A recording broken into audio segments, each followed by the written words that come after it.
today we are going to be installing this nice roll cage into the 1968 911 Coupe.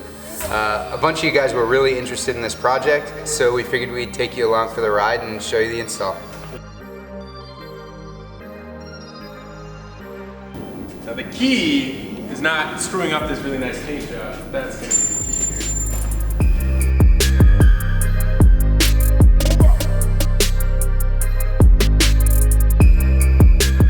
going to be going these bars first. Which ones are we doing? We can do either one, doesn't matter. Let's do these top ones here. I'm not quite in the right position. Oh, good.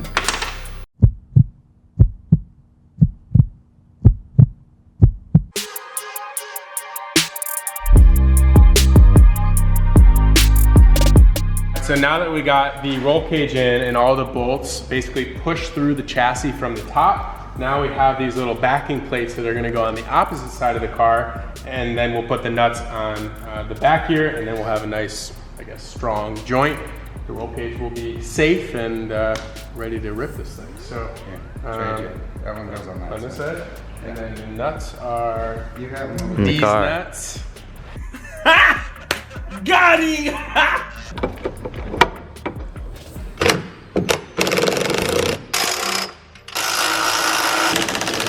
All right, so the cage is in. I think it looks awesome. Next up is just to put the seats back in.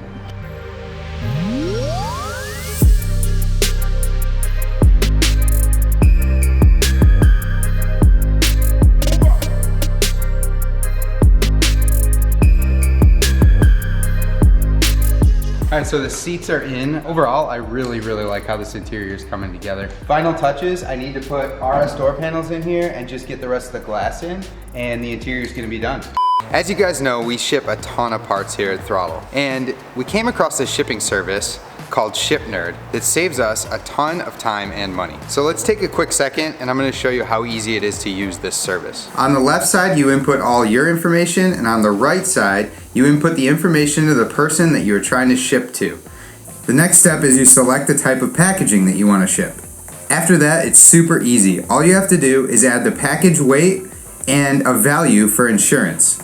On this page, you get to select whether you want fast, faster, or hyperspeed shipping. What's cool about this service is they're actually leveraging UPS, DHL, USPS to get you the best possible rates. And the dates that they're displaying are the actual dates that the item will arrive. But the best part is how much you actually save. If you look at the example that I put together here, you're actually saving 39% off of the regular fast shipping. Pretty incredible. So guys, as you can see, the shipping service really saves you a ton of money and it's super easy. We're gonna have a link in the description for you guys to sign up, and you'll get some extra savings for being a part of the Throttle fam. As always, the link will be in the description. Now back to the video. It's day 3 on the RX-8 of installing the AccuAir suspension, the switch speed system that we've put in here. Ricky and I buttoned everything up. I've also gone ahead and sort of put the trunk back together. All of our interior paneling is back in. There's how our trunk setup looks. It's pretty tidy if you ask me. Super happy with the aluminum look. Usually we would go with like a satin black tank or whatever, but I think the silver looks pretty good in there. It's a brushed aluminum. Looks really clean and nice. The only thing that's left to do really is get this interior put back in. I don't know if you guys have seen this armrest, but it's the world's longest armrest. It goes from the shifter all the way back to the center console for the rear seats, which are cup holders and a little cubby. We went ahead and ordered new leather covers for both the armrests and also a matching shift boot. This shift boot has seen better days. As you can see, there's some holes in it, and it's just in general disrepair. So we're gonna go ahead and replace this with a genuine leather component. And as you guys can see, there's a heap of crud in everything. So I'm gonna go ahead and take some time right now before I put this back in. It's always a good idea when you've got stuff like this out of the car to go ahead and clean it up. I've gone ahead and grabbed some of our Meguiar's interior quick detailer cleaner. And what I'm using this for is basically to spray it on. I'm using it as sort of a lubricant or cleaner to clean up all the crap that's in here, so I'm not just moving around a bunch of dirt and grime. So we're gonna clean it down with this and a microfiber, and then we'll go back and actually treat it with some nice plastic detailer that'll give it a nice new shine. So we want to clean it up as best we can for the new owner of the car, who's going to be picked in just like 2 short weeks. So We've still got a lot of work left to do on this car. You know, cleaning up the interior, as you guys know in my previous builds, is one of the most important things to me. I want to make sure that when I get in the car, it feels nice, it feels clean. It makes me excited to drive the car. After all, that's why we build these things, is to enjoy them. I'm gonna go ahead and take a little extra time today, clean up some of these interior bits and put them back in.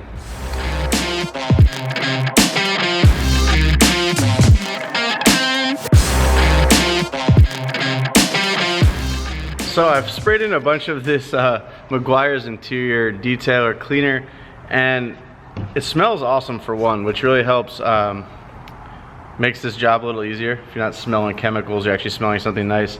But I want you guys to see this. So that's like 13 years of spilt soda sludge in the bottom of this cup holder. Definitely not pleasant and disgusting. And I will say this was a brand new rag when I started, and you can see how disgusting it is. So I know, like, a lot of times your interiors, you think they're clean or whatever. You think they're, yeah, I keep my car clean. But no matter how clean it actually looks, take a clean rag and wipe it down once in a while, and you're gonna find all this crap on here. I guarantee it. It's black, and most cars are dark inside, they hide it, so you don't know. But one thing that all that junk leads to, that dirt and filth on your interior panels, in the carpeting, in the door card fabrics, that's where the odors inside your car come from. They don't look dirty usually to the eye, but if you scrub that stuff down, say even twice a year or something, I think you'll notice a totally different odor inside your car, or a nice smell. You can mask that stuff with Christmas tree air fresheners all day long, but man, once it's in the fabrics and carpets, you ain't getting it out.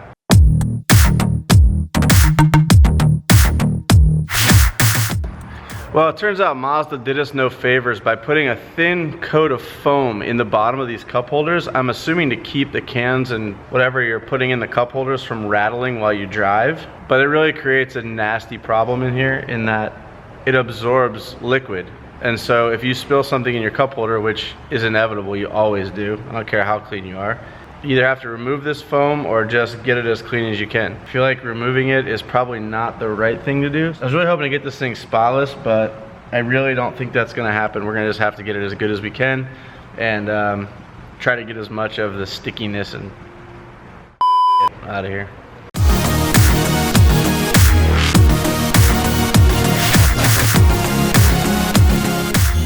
So pretty much all modern cars nowadays come with some sort of level of plastic interior. Unless you're driving around like a super luxury car that has fully leathered out interior, or some other exotic material or something covering the plastic, you are going to get plastic scratches from carrying things around in your car. Now this RX-8 has 4 doors. Having those 4 doors really kind of tempts people to try to carry things in this car more so than they probably should. If it were like a 2-door coupe, you wouldn't even try to squeeze something in there.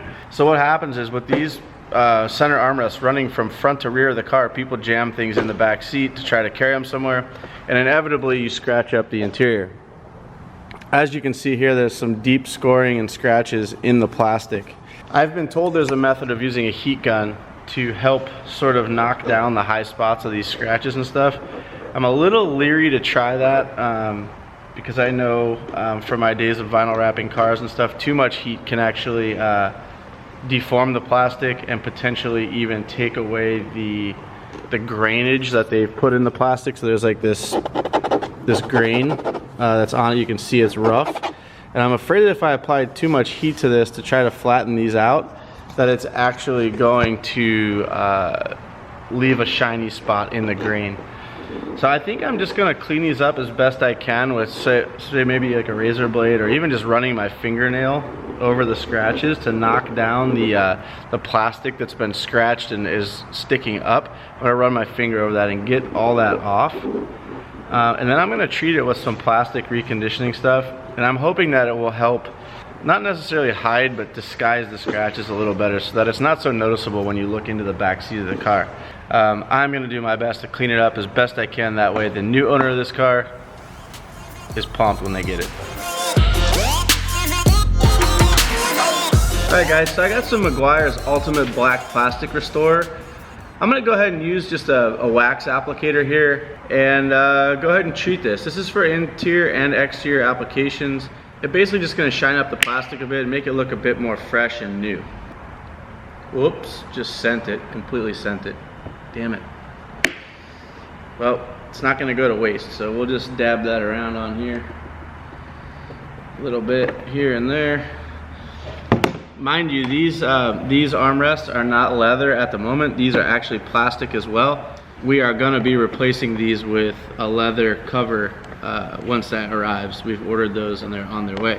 And they have a nice white stitching on them, so that should look pretty good against our white paint job. So far, actually helping out quite a bit.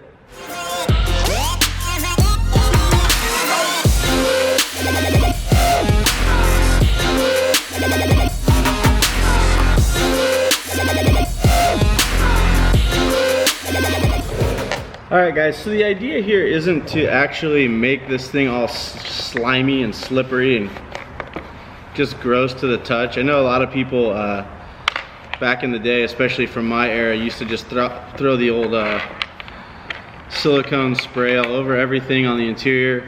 When you use a silicone spray, it just tends to gather more dust and dirt over time, and if you're not wiping your dashboard and all these things down regularly, like weekly or whatever, it just basically gathers more dust. The idea here is to clean this as good as possible. So using the interior cleaner from Meguiar's and then following it up with Ultimate Black product really helps to sort of bring this thing back to a like new condition, minus some of the scratching and stuff. But as you guys can see, it looks really good.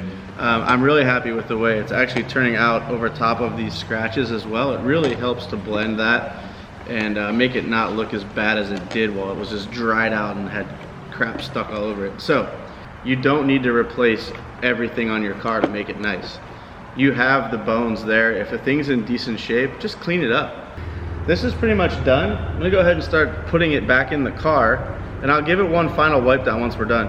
I like to leave a little bit of product on there, so that's why it does look a little shiny at the moment. I went really heavy with this Ultimate Black to kind of let it soak in. We did that on my FD when my dad was cleaning all the parts, Big Jeff. I told him, hey, clean everything really good, clean it down with some of this Ultimate Black, and then put a heavy coat on and let it sit. We let everything sit overnight with a heavy coat of Ultimate Black. Then the next day we went back and wiped it off with a microfiber towel, and a lot of that stuff looks like brand new. It saves a lot of money and a lot of time and waiting for parts to show up if you can just clean up what you got. So on a part such as this, where we know we're going to be replacing this boot, we're just waiting on that to show up in the mail because of the holes that it has in it. I'm going to go ahead and remove the surround ring, because we're going to have to take that off anyway to put the new boot on. And if you guys can see, there's a lot of dirt caked up in this crevice around the outside of the boot. So by taking this off, it should allow us access to that crevice, and we can wipe that out and get it all cleaned up real nice, so that when our new boot arrives, we can slap that thing into a nice clean trim surround here, and we'll be looking good.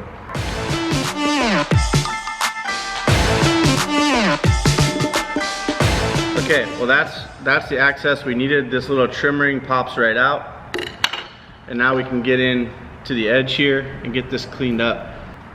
Yep, perfect. So the rag's still a little damp with our interior detailer cleaner, so we can just go ahead and wipe it down with that. This whole panel hasn't been wiped yet, so we'll do the whole thing, get it cleaned up, and then we'll add some Ultimate Black to it. It's important to continue the same treatment across all the panels. That way when you put it all back together, as this goes up here, it all matches.